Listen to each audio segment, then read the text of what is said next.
Guys आज हम start कर रहे हैं न्यू यूनिट जिसका नाम है respiratory system anatomy and physiology की। ये क्या है, मोस्ट इंपॉर्टेंट यूनिट है ये भी जीएनएम वालों के लिए और बीएससी नर्सिंग वाले स्टूडेंट्स के लिए। प्लीज़ बैक साउंड को इग्नोर करना। तो फर्स्ट है कि रेस्पिरेटरी सिस्टम होता क्या है। The respiratory system provide continuous supply of oxygen to tissue या cells and sending out carbon dioxide from the body. इसका मतलब है कि रेस्पिरेटरी सिस्टम हमारा एक ऐसा सिस्टम होता है, हमारे बॉडी में टोटल 11 सिस्टम होते हैं जिसमें हमारा रेस्पिरेटरी सिस्टम भी आता है। तो ये एक ऐसा सिस्टम होता है जो कॉन्टीन्यूस क्या करता है, ऑक्सीजन सप्लाई करता है हमारी बॉडी के टिश्यूज़ को और सेल्स को, और ये हमारी बॉडी से क्या करेगा, कार्बन डाइऑक्साइड को क्या करता है, ये सेंडिंग आउट मतलब बाहर निकालता है। ठीक है, फिर आता है हमारे ऑर्गन्स की बात करें हम। रेस्पिरेटरी सिस्टम के कितने ऑर्गन्स होते हैं, तो देखो पहले नोज़ होता है, फिर नोज़ के अंदर नेज़ल कैविटी हो गई, फिर फेरिंग्स या फेरिंग्स को हम थ्रोट भी बोलते हैं, फिर लेरिंग्स हो गया, फिर ट्रैकिया हो गया, फिर ब्रोंकियोल्स, फिर एल्विलाई, फिर लंग्स हो गए। प्राइमरी टू टर्सरी ब्रोंकाई को हम क्या बोलते हैं, ब्रोंक्यूल्स बोलते हैं। मतलब जैसे प्राइमरी ब्रोंकाई होती है, सेकेंडरी और फिर टर्सरी, तो प्राइमरी से टर्सरी तक जो ब्रोंकाई होती हैं तो उन सबको हम ब्रोंक्यूल्स बोलते हैं। उसके बाद हम बात करते हैं टाइप्स ऑफ रेस्पिरेटरी ट्रैक्ट। तो टाइप्स क्या होते हैं, मतलब it is divide into 2 types. ये 2 टाइप्स में डिवाइड होता है हमारा respiratory tract, upper respiratory tract और लोअर रेस्पिरेटरी ट्रैक्ट। हम अपर रेस्पिरेटरी ट्रैक्ट के ऑर्गन्स की बात करते हैं तो इसमें फर्स्ट आता है हमारा in the upper respiratory tract में क्या क्या आएगा, नोज़, नेज़ल कैविटी जो नोज़ के अंदर प्रेजेंट होती है, फिर फेरिंग्स आता है, लेरिंग्स आता है। ये क्या होते हैं, पार्ट्स होते हैं हमारे अपर रेस्पिरेटरी ट्रैक्ट के। Upper respiratory tract is the upper part of the respiratory system. जो अपर रेस्पिरेटरी ट्रैक्ट होता है वो अपर पार्ट होता है हमारे रेस्पिरेटरी सिस्टम का। फिर हम लोअर रेस्पिरेटरी सिस्टम की बात करें या लोअर रेस्पिरेटरी ट्रैक्ट जो होता है हमारा, ये it is the lower part of respiratory tract. Lower respiratory tract क्या है, रेस्पिरेटरी सिस्टम का लोअर पार्ट होता है। इसके अंदर इंक्लूड होते हैं हमारे ऑर्गन्स जो होते हैं, ट्रैकिया हो गई, ब्रोंक्यूल्स हो गए, alveoli, lungs are the part of lower respiratory system. उसके बाद जो मसल्स जो यूज्ड होते हैं हमारे रेस्पिरेशन में वो डायफ्राम और इंटरकोस्टल मसल्स होते हैं। मतलब ये मेन मसल्स हैं जो हमारे रेस्पिरेशन में यूज्ड होते हैं। बाकी इनके अलावा भी और होते हैं, जैसे लार्ज मसल्स हो गई, नेक की, एब्डोमिनल की मसल्स हो गई, चेस्ट की मसल्स हो गई, इसके अलावा भी मसल्स होते हैं, लेकिन मेन रोल जो प्ले करते हैं रेस्पिरेशन के अंदर वो डायफ्राम और इंटरकोस्टल मसल्स होते हैं। फिर हम पढ़ते हैं डिटेल में नोज़ और नेज़ल कैविटी के बारे में। तो नोज़ के बारे में पढ़ेंगे पहले हम कि nose is the first part of respiratory tract from where the air या O2 enters in the respiratory tract. Nose हमारा क्या होता है, रेस्पिरेटरी ट्रैक्ट का, ये रेस्पिरेटरी सिस्टम का फर्स्ट पार्ट होता है जहाँ से एयर जो है एंटर करती है हमारे रेस्पिरेटरी ट्रैक्ट में। Nose contains an irregular cavity called nasal cavity, जिसमें मैंने अभी पहले बताया था कि जो नेज़ल कैविटी होती है वो प्रेजेंट होती है हमारे नोज़ के अंदर। तो नोज़ क्या कंटेन करती है, एक इरेगुलर कैविटी होती है जिसको हम नेज़ल कैविटी कहते हैं। The nasal cavity is divide at the mid line by the nasal septum. जो नेज़ल कैविटी है वो मिड से मतलब बीच में से डिवाइड होती है, तो किसके द्वारा डिवाइड होती है, वो नेज़ल सेप्टम के द्वारा डिवाइड होती है। फिर है the roof of nasal cavity. The roof of nasal cavity is formed by nasal bone, ethmoid bone, frontal bone and sphenoid bone।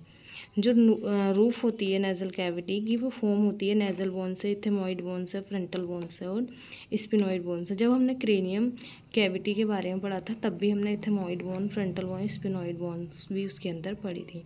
फिर स्पिनॉइड बोन जो है वो इथेमॉइड बोन के बिहाइंड मतलब पीछे की तरफ प्रेजेंट होगी, और इथेमॉइड बोन जो है वो आई के बिहाइंड प्रेजेंट होती है। सिंपल कि हमारी आई के पीछे जो है वो इथेमॉइड बोन प्रेजेंट होती है, और इथेमॉइड बोन के पीछे हमारी स्पिनॉइड बोन प्रेजेंट होती है।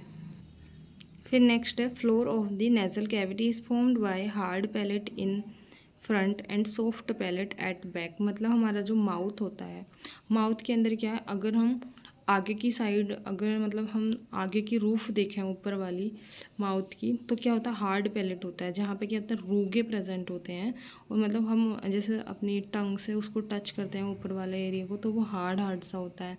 और अगर हम वही पीछे की तरफ देखें तो सॉफ्ट होता है। तो जो हार्ड सा स्ट्रक्चर है उसको हम हार्ड पैलेट बोलते हैं, और सॉफ्ट वाला पैलेट होता है जो पीछे वाला स्ट्रक्चर होता है बैक में। फिर nasal cavity is lined with ciliated columnar epithelium tissue. मैंने ये अभी जब टिश्यू के बारे में पढ़ाया था तब भी बताया था कि सीलिएटेड कॉलमनार एपिथेलियम टिश्यू क्या होता है।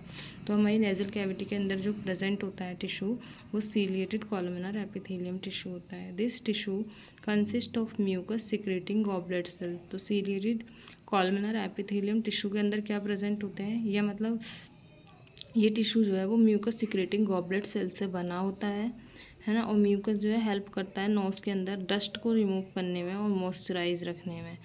फिर जो लाइनिंग होती है नोज़ की और नेज़ल कैविटी की वो क्या होती हैं, वेरी वेस्कुलर होती हैं, मतलब उनके अंदर बहुत सारी ब्लड वेजल्स होती हैं जिससे क्या होता है ब्लड सप्लाई बहुत रिच होती है नोज़ के अंदर। फिर नेक्स्ट है the nasal hairs filters the air. जो नेज़ल हेयर्स होते हैं हमारी जो नोज़ में हेयर प्रेजेंट होते हैं वो एयर को फिल्टर करने में हेल्प करते हैं, जो एयर हमारे रेस्पिरेटरी ट्रैक्ट में नोज़ के थ्रू एंटर करती है। There are cavities present within the bones of face and cranium called para nasal sinus. मतलब बहुत सारी कैविटीज़ प्रेजेंट होती हैं हमारी बोन फेस की बोन के साथ और क्रेनियम के साथ, उसको हम पैरानेजल साइनस बोलते हैं, जो कि ओपन होते हैं जाके नेज़ल कैविटी के अंदर। 4 साइनस होते हैं जो नेज़ल कैविटी के अंदर ओपन होंगे, frontal sinus, इथेमॉइड sinus, sphenoid sinus और मैक्सिलरी साइनस। फिर हम साइनस की अगर फिजियोलॉजी की बात करें तो ये हेल्प करेंगे वार्म करने में एयर को, फिल्टर करने में एयर को और क्लीनिंग करने में एयर को।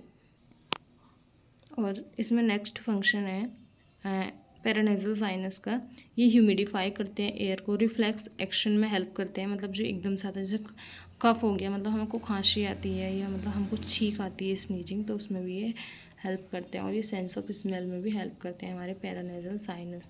अब हम ये डायग्राम है ये रेस्पिरेटरी सिस्टम का। सबसे पहले इसमें क्या है, ये नेज़ल कैविटी है, उसके बाद माउथ है, फिर फेरिंग्स हो गया, इधर एपिग्लॉटिस, इनके बारे में हम सब एक एक करके डिटेल में पढ़ेंगे आगे चल के। अब हमारा नेक्स्ट है फेरिंग्स, मतलब नोज़ और नेज़ल कैविटी हमने एक साथ पढ़ लिया। ये अभी अपर रेस्पिरेटरी ट्रैक्ट के ऑर्गन्स के बारे में पढ़ रहे हैं हम। तो नोज़ और नेज़ल कैविटी हमने एक साथ पढ़ लिया। फेरिंग्स की बात करते हैं तो फेरिंग्स क्या है, ये वो पार्ट होता है हमारी बॉडी का जो डाइजेस्टिव एंड रेस्पिरेटरी ऑर्गन है। ये डाइजेस्टिव और रेस्पिरेटरी का पार्ट है, ये डाइजेस्टिव सिस्टम और रेस्पिरेटरी सिस्टम का पार्ट होता है। इसको हम थ्रोट भी बोलते हैं, मतलब जो हमारा गला होता है। इसकी लेंथ की बात करें तो 12 to 14 सेंटीमीटर होती है। फिर है next, it extend from the base of the skull to the 6th cervical vertebra. जो सर्वाइकल वर्टिब्रा है हमारे पीछे जो C7 होती है, मतलब सर्वाइकल वर्टिब्रा 7 होती हैं, थोरैसिक 12 होती हैं, लंबार 5 होती हैं, सेक्रल भी 5 होती हैं। इस तरह से अगर फ्यूज़न से पहले मतलब 5 होती हैं, और 4 होती हैं हमारी कॉक्सिक्स या कोकेजियल। ठीक है, तो वहाँ से ये क्या करेगा, ये हमारे बेस से स्कल के बेस से जो है एक्सटेंड होगा और 6th सर्वाइकल वर्टिब्रा तक जाता है। अगर इसके पार्ट्स की बात करें तो ये 3 पार्ट्स में डिवाइड होता है हमारा फेरिंग्स। ओरोफेरिंग्स जब कनेक्शन होगा माउथ का, जब फेरिंग्स का कनेक्शन माउथ के साथ भी है तो उसको हम ओरोफेरिंग्स कहते हैं। नोज़ोफेरिंग्स के कनेक्शन को हम नेज़ोफेरिंग्स, और लैरिंग्स और फेरिंग्स के कनेक्शन को हम लैरिंगोफेरिंग्स कहते हैं। अब डिटेल में पढ़ते हैं हम ओरोफेरिंग्स के बारे में। ओरोफेरिंग्स क्या होता है, connection between mouth and pharynx is called oropharynx, जैसे मैंने ऊपर भी बताया। फिर it extend from soft palate, जो नेज़ल कैविटी के अंदर बताया था कि आगे वाला जिस पर रूगे प्रेजेंट हैं और हम टंग से टच करते हैं तो वो हमको कैसा हार्ड लगता है, और उससे बैक में जो है हमारा थोड़ा सा पीछे की साइड यूबुला के पास में वो सॉफ्ट पैलेट होता है। तो ये सॉफ्ट पैलेट से एक्सटेंड करेगा ओरोफेरिंग्स, और ये कहाँ तक जाएगा, 3rd सर्वाइकल वर्टिब्रा तक जाएगा। फिर group of lymphoid tissue present at posterior wall is palatine tonsils, मतलब जो हमारा ओरोफेरिंग्स है इसकी पोस्टीरियर मतलब पीछे वाली वॉल पे क्या होगा, लिम्फोइड टिश्यू के ग्रुप प्रेजेंट होगा जिसको हम पैलेटाइन टॉन्सिल्स बोलते हैं। और जो हमारा ओरोफेरिंग्स है वो ओपन होता है जाके कहाँ पे, ईसोफेगस के अंदर। फिर नेक्स्ट है हमारा नेज़ोफेरिंग्स, ये कनेक्शन होता है हमारी नोज़ और फेरिंग्स के बीच का। The nasal cavity open into the pharynx हाँ, तो जैसे इसमें ओरोफेरिंग्स ओपन हो रहा है हमारा ईसोफेगस के अंदर, नेज़ल कैविटी ओपन होती है हमारी फेरिंग्स के अंदर, और नेज़ोफेरिंग्स जो है वो एक्सटेंड करता है नेज़ल कैविटी से कहाँ तक, सॉफ्ट पैलेट और यूवुला तक, जो मैंने अभी भी बताया था कि यूवुला के पास में क्या है, पेलेटाइन टॉन्सिल्स भी प्रेजेंट है पोस्टीरियर वॉल पे। उसके बाद group of lymphoid tissue present in the nasal, तो ग्रुप ऑफ लिम्फोइड टिश्यू जो है वो नेज़ोफेरिंग्स में प्रेजेंट होते हैं, जिसको हम एडिनॉइड टॉन्सिल्स या फिर फेरिंजियल टॉन्सिल्स बोलते हैं। The Eustachian tube from the middle ear, मतलब जो हमारी मिडिल ईयर के अंदर क्या होती है, एक यूस्टेशियन ट्यूब होती है जो हमारे ओपन होती है नेज़ोफेरिंग्स में आके, और ये यूस्टेशियन ट्यूब क्या करती है, हेल्प करती है एयर को बैलेंस करने में हमारी ईयर ड्रम के साइड में। ईयर ड्रम मतलब टिम्पेनिक मेम्ब्रेन भी बोलते हैं इसको। ये जब ईयर के बारे में या सेंसरी सिस्टम के बारे में हम पढ़ेंगे तब इसको हम डिटेल में पढ़ेंगे कि ईयर क्या होता है। हाँ, तो गाइज़ आज के लिए इतना ही। प्लीज़ मुझे सपोर्ट करें, लाइक करें और मेरे चैनल को सब्सक्राइब करें अगर वीडियो अच्छी लगे तो। और मैं ऐसे इजी कंटेंट के साथ आपको पढ़ाती रहूँगी। अगर आपको ये नोट्स चाहिए तो मेरे को कमेंट कर सकते हैं, मैं इसको PDF फॉर्म में भी अपलोड कर दूँगी।